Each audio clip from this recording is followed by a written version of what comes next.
Alright, launching out of Geiger Key. My good old launch spot there. I'm just heading out the main exit here, main channel exit. I'm going to be targeting permit. It's coming on to the top of the high tide right now. Good way to tell if you ever launch from that boat ramp is if it's if the tide is moving to the left, it's incoming, and if the tide is going out to your right, then it's on the low or outgoing tide. What I'm going to do first is just on the other side of this is that white sand patch tucked in along the mangroves on the Atlantic side, and I'm going to try to find some crabs. If not, I'm going to have a couple other things. I'm going to try to get something on artificial. So I'm just going to head over there first. I'm just kind of puttering along here. I could have sworn the winds were supposed to be light and coming from the north, which means they would be blocking by the mangroves, so this side would be a lot calmer, but maybe it'll shift in the afternoon. But this is that big sand patch here behind the Geiger Key Marina, and I actually hadn't seen crabs here for a while, since probably, if you watch my tarpon videos, this is where I would get the crabs for tarpon. The biggest reason why is because everything is dead now, or browned out, all the seagrass and so forth. Back during when the water's a bit cooler, all these grasses are alive and green, and I think it's more conducive to life, where now it's kind of blah, desert. The waters are getting up to 80, 90 degrees during the peak of the summertime. They're cooling off a little bit now, but still not real livable for most things. So not expecting much, but I just hadn't been out here for a while, so it's good to check things out. I'm just looking for the little tiny 50-cent piece crabs, which are kind of hard to find or hard to see. The next spot, this is also a good permit spot, all the way down both sides, so it doesn't hurt to just take a slow cruise around here. High tide, usually I can't motor up through here. I usually have to paddle or pull myself through here, but a good spot. The next spot I'm going to hit is actually the little river channel, which is going to be the primary area that I'm going to be scoping out for permit anyways, so it'll be good. And then if nothing, is that a crab? That's a crab, but that's a bit big. I'll stop and get them and let them check it out. There's this dude. I'll see if I can grab him. I don't even think that's a blue crab. Oh, did I miss him? I missed him. Ah, crap. And it does look like a blue crab. Alright.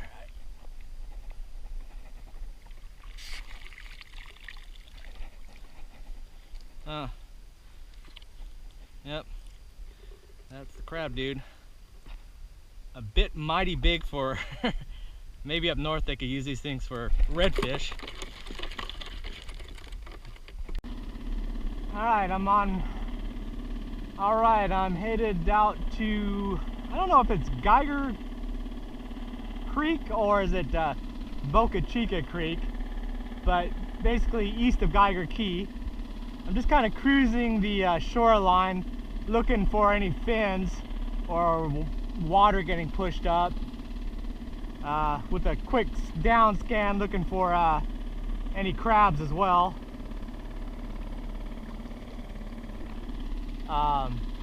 This is a great shoreline for, oh, there's a Cuban boat there and a raft. Wow, this guy's got the rig. That CJ okay is Coast Guard okay, so they must have caught these guys offshore. Oh, it's got the sail there too. Either the Coast Guard picked them up or they found it just floating along. Oh, got a good battery in there. Nice little motor. Nice setup, but all wood, the sandwich foam side rails. Metal frame there. Yeah, that CJOK means they've checked it out.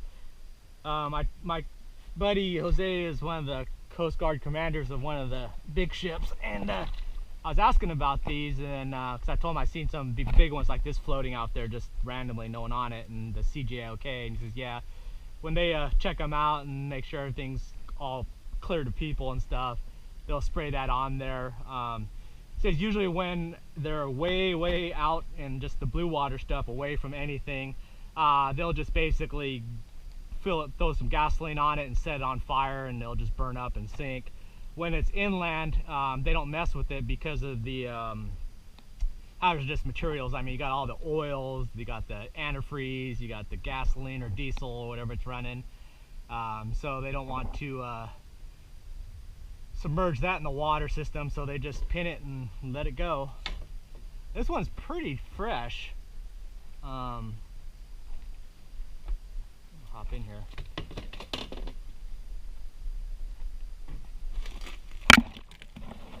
All the foods that they've got. Usually they have big old bags of grain and stuff, apple juice, good power battery.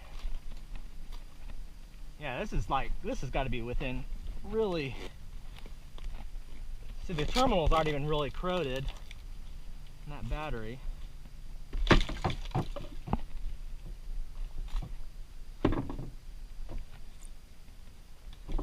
But you can get some pretty horrible ones. Oral rehydration packs. You know, these guys were pretty rigged and ready. Had seats, beams going across for seats. Figure 3, 6, 9, 12, 15, 18 people probably. Maybe more with kids. And the other one is just a flat raft. Nothing too special. Well, I don't know if they made it or not, but nice construction. Alright, we're at the mouth of the creek. And this is the little bridge that you can keep going down until it ends at the little Boca Chica beaches there, kind of in the area that I'm going to be fishing. So these sandy edges is generally where I'm looking for the crabs to be. So no luck there. I saw one crab, and it was definitely larger than what I needed.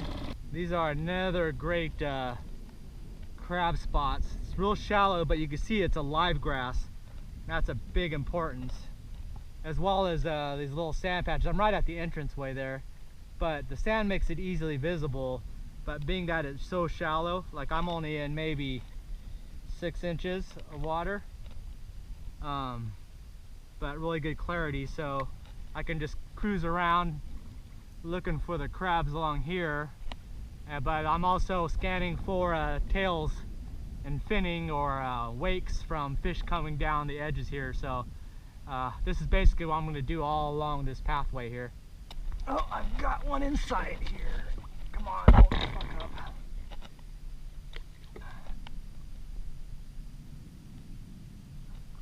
Oh, don't make it to those trees over there.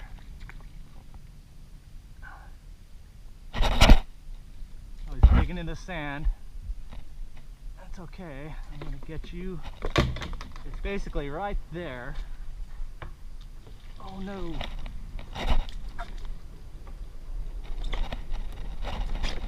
Oh, I don't know if I got him or not. The net was messed up. Son of a bitch. Oh, nope, there he is. Fucker.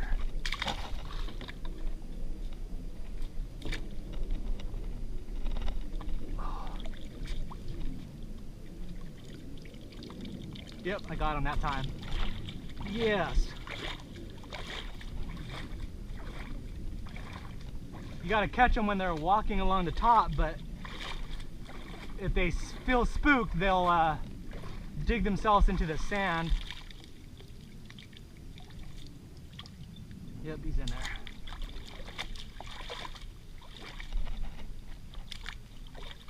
There it is. Perfect one. Perfect. That is a $3 bait right there. Oops. Got a little hermit crab in there too. What do I do? Well, there's our guy there. perfect size. A little bit big for bonefish, smaller bonefish, but that'll be good for the permit. And then with the crabs, you don't want to dump them in a big tank of water. You just want water to cover their back because they could gulp air from the surface. Otherwise, you could drown them. Sweet. That's exactly why I love live bait fishing. It's almost just as fun as fishing itself. Now, if I can get one more, then I'm good for the day. Okay, I think I see another one right here.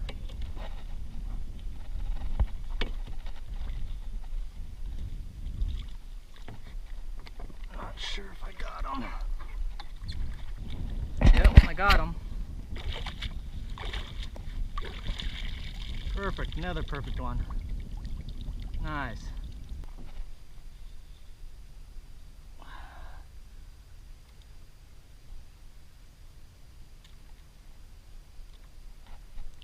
Perfect. Dun dun dun. All right, now I am good to go. Okay, let's go over some equipment that I've got for the flats fishing in particular. One of the first things I've done is I bought a third spool. As you've seen in my prior videos, instead of getting a whole new reel, you can just get another spool for a reel and then add a different line. So the setups I've got, the three setups I've got, is I've got one that has 20-pound braid that is kind of my general usage. I just put on whatever fluorocarbon leader and then I can use it. That's my general all-purpose. Then you'll see a lot of my yellowtail fishing videos. I've got the one with the pink Andes line, 15-pound, so I've got that one on there. And this third one, what it's got is it's spooled with 10-pound braid, and what that is that it's got the diameter of 2-pound mono, so it's extremely thin. And what that does is that's going to give me a lot farther casting abilities, probably double the casting capabilities that I had with that 20-pound braid, throwing light little plastics or even like these crabs without weights. I can get probably an extra 50%, maybe double the distance. So that's one of the major improvements I made, and that's kind of just for the flats, give me some extra range. The second thing that I've got is, and you probably saw this on my offshore video, is I've got this Vortex 10 by 25 solo monocular, single binocular, but just a single, and I'll use that to scan the flats for tailing fish, as well as just looking for the V patterns of fish moving in the water. So that kind of extends my vision. And the third thing, and this is kind of a alternative to the live bait, the best I can come up with, I'm still on the testing of it, is this ProCure shrimp, the super gel. And all I have to do is swab that on these DOA shrimps, and that gets me more of a little bit of a scented, which was my biggest problem with these plastics. Like they supposedly put shrimp scent in it, but if you've ever tossed it out and just had it sit there, there's not fish gobbling it up or anything like a live shrimp, nor are they even close to like a gulp shrimp. Where gulp shrimp, you just put a little piece on a hook and you'll catch everything. So hopefully that'll get this a little bit closer to it. Not so much I want those junk fish, but to get those bites on the tarpon that are coming up, nosing it and saying, nope, that's not real.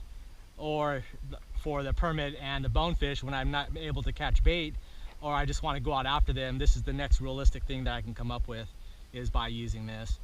Back in California, we used the bloody tuna, but that was primarily for salmon, and it worked really well, so I'll just give this a shot to see how that works out.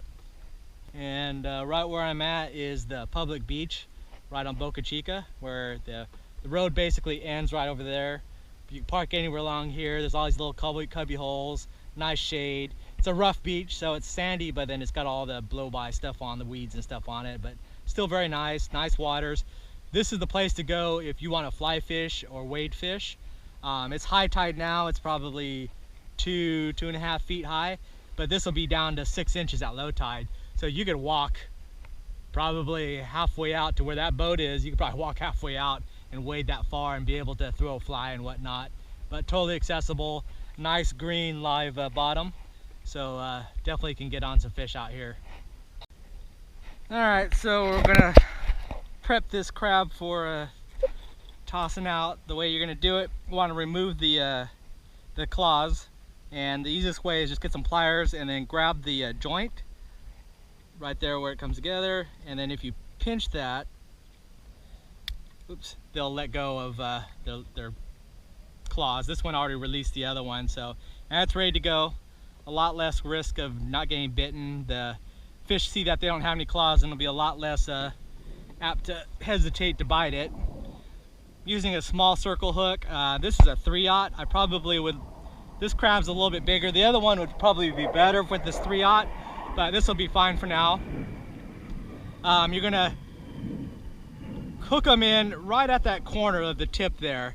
There's the light spot, which is kind of the body, and then there's a little bit of a darker. You want to go right on that edge, and you're not going to jam it through. You're just going to place the hook through the bottom. Once you get it started there, it's a, oops, circle hook's a little tougher.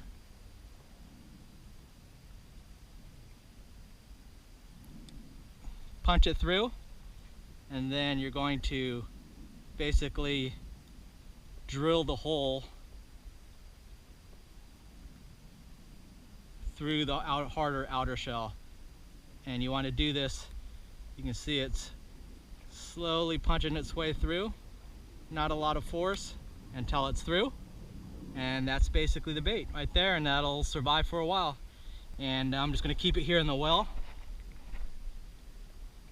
So it's got some fresh water, it's out of the way, and now we can go fishing. And I'm ready. You don't want to go out, see some schooling fish, and then try to do that, because it takes a while, and if you rush, you're going to crush the crab or you're going to miss the shot at it. So take your time, do it right while you're waiting, keep it in a bucket, or if you have a well like this where it's got fresh water, and then see something got a cast at, you're ready for it. Wild Coast, the nude beaches over here. So if you walk to the end, you can walk all the way down to where that point is, and this is where all the naturalists come. Good place to just picnic out, get out to some remote areas, get away from people. So this marker here is the beginning of the sanctuary. So you can't go, you could transit only from here all the way to Stock Island. But you can't fish, you can't stop, can't dive, can't swim. And this goes all the way out to the reef. And you can see there's a second buoy, and it goes all the way out to the reef line and makes a rectangular back, and then that's all protected area. There's another perfect little crab there. And definitely where I'll be coming to get bait now. This is the salt ponds by the Air Force Base. Oh, pink flamingos. So that means there's a lot of shrimp in here. This water is like tea. I mean, if it was shower or bath water, I would be turning the hot water down. It is that hot. Right, it's really nice conditions out here for a permit. Especially nice that I got the crabs. So what I'm doing is basically just following the shoreline, because a lot of times the permit will, when there's enough water, they'll fall right along the mangroves, and just nosing around looking for crustaceans and shrimp and whatever, crabs. So I'm staying out in kind of 100 feet out from the shoreline, just following it, and then keeping a look on the flat sides here just for tailing, and then or water pushing. And then I'm also doing over here looking for those tails swimming through and the fins out of the water as they go along, just like a shark would. I'm just going to follow this shoreline all the way down, and the sun's probably going to set here in another hour or two, and just usually the wind will settle down, so it'll get real glass calm out here, and that'll make anything out moving will be easy to spot. So I'm going to hit this next channel here and really eyeball that really well, shark channel, and then maybe if I have time to go back up to the next bay If not, then I'll slow cruise it back through here again. Here we are, just past the shark channel. This is kind of that first bay that opens up. And then if you go straight back, anywhere in that back northeast corner there, there's little channel ways that'll take you to another bay about the same size, but back in there. That was my little hidden gem area back in there, but I'm just cruising along this shallow line here. It's about 1.5 to 2 foot edge, and it's real glassy in there, so I'm just kind of looking for movement inside there, and then I could track them down, but just not seeing anything. So once I get probably about just a little bit farther, cut over to the right a bit and then drift back all the way with the wind and have the motor off and just see if I see anything. Alright, well, we're coming to the end of it here. Not more else than I could do. I covered a lot of water today. Everything worked out really well in regards to just the setup. Tides could have been one step better, which would have been a incoming to a full tide. That's when you're the best shot, because you have the fish that have been sitting out waiting to get up on the flats, so they'll be eating a lot more aggressively, versus where I was high tide, but the benefits of that was that I was able to catch bait. Whereas if it's low tide, those places would have been too shallow and those baits wouldn't be there. They would have been down in the sand, just waiting for the tide to come up. So it's just a trade-off. Got to see the sunset. Outside of that, I mean, the winds were good. I mean, this is perfectly good. I'd be able to spot anything. It could be like mirror calm would be nice. I could have swore that it was supposed to be coming from the north over the mangroves, but maybe I read it wrong. But nothing to complain about. The baits, so happy I found those baits, and if you can see, they're both still lively, even the one that I had on the hook. I'd never added or changed water, so just if you have a tank with it, just put enough water so it covers their back, and then they're able to kind of scoot up and suck a bubble of air. And then what they do is they'll basically eat off that little bubble just like an apple. They'll just suck little bursts out of it, and that'll keep them going. And then when they use that up, they just go back up, grab another little bubble, bring it down, and just basically eat that air. I'm making a last little ditch effort here in this little corner, which is the turn off into the Geiger Key launch. So I'm gonna work it till the end here and see if I can see any tails of flying. They do like to come up in the evenings just like everything else, so we shall just keep a lookout. Check that out. It looks like a that cloud looks like a center console boat with the dude standing up driving it. Whew.